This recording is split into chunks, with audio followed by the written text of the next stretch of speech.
All the countries would like to have their embassies near the Reichstag, the future seat of the German parliament, but few are as fortunate as the Swiss, who nonetheless have to leave their pre-war building temporarily. Italy has long been using part of its impressive structure as a cultural center, but much of the building is falling down. The pre-war Greek embassy is completely ruined, and next door the Estonian embassy is still being used as low-rent housing. Lithuania's embassy was destroyed during the war. Before the country left the Soviet Union, a German legal custodian rented the site to a company who in turn leased it for a profit to this used car dealer. The Lithuanian head of mission has to wait until 1997 for a court decision. Lithuania may not be able to start construction until the year 2007. Canada now houses its spacious embassy office in one of Berlin's few downtown high-rises.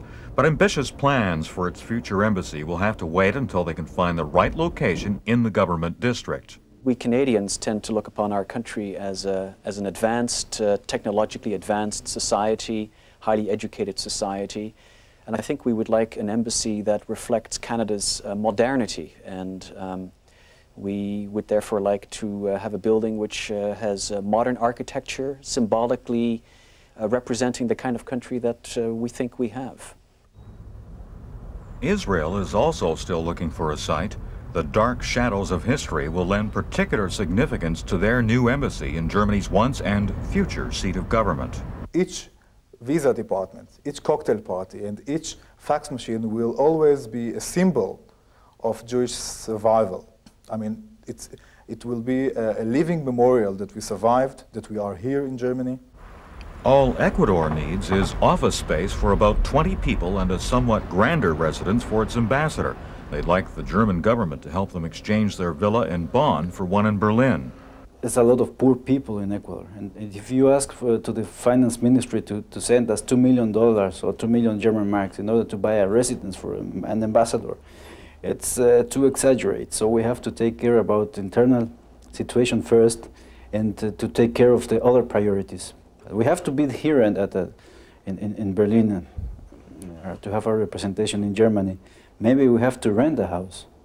The federal and state governments have set up an agency to help countries find quarters in Berlin or neighboring Potsdam. Its aim is to bring diplomats together with property owners, but subsidies for financially strapped countries are not in the cards. Recently, a bus tour was arranged for ambassadors from Arab states. Pankow, the former East Berlin embassy district, at first didn't look too promising. It would be like installing an embassy in the Bronx. But the ambassadors brightened as the bus drove through Pankow's more upscale neighborhood. At least one had already found what he was looking for. We found an old palace which we will use for the embassy, and we bought a piece of land to make it, or to build a house for the ambassador on it.